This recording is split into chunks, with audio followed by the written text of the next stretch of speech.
All right, we go over to Randy Rocky at Swan Financial. Benji wrote us an email. He was watching CNBC the other day, he says, and some guy on there talking about extending home loans from 30 to 40. And so Benji's, well, just go 40. What about 50 or 60 years? And would that actually work?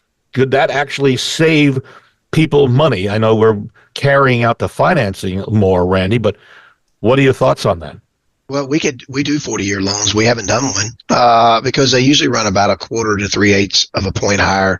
And in most scenarios, on a $300,000 loan, you end up saving about $100 a month. So as far as payment, so the numbers don't really work out. But yes, you can absolutely. I don't know about a 50 and 60-year loan. I've not heard of that being offered, but yeah, you can get a 40-year loan, and we can do it for you. But you're only saving $100 a month? Yes. Yeah. So then we run the numbers of how much extra you're going to pay, and it doesn't make any sense at all, really. So let's go the other way. So what if we went from a 30-year, which is standard, to a 20-year? Are we only paying an extra $100 a month, basically, or no? No.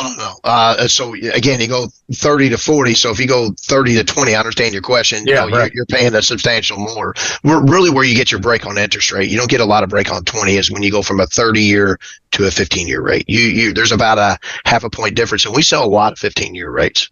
But so because of the interest rate differences, usually about a half a point. So you're locked in, though, paying a higher mortgage rate, and if things happen, life happens and you need money, and you're paying that higher mortgage rate on a 15-year mortgage, then basically you're out of luck. But if you're paying on a 30-year, you can make extra payments per year and have the same effect. Am I right? Yes, you can. It just, again, you're paying about a 0.5% interest rate more. And traditionally, I'd say if I had to guess off the top of my head, we probably do 10% of them or 15-year loans out of is all. Most people go with a 30-year fixed mortgage. I think ARMs, to a certain extent, are going to come back into play in the next couple of years because of short-term rates dropping, but that hasn't been in play since short-term rates went way up.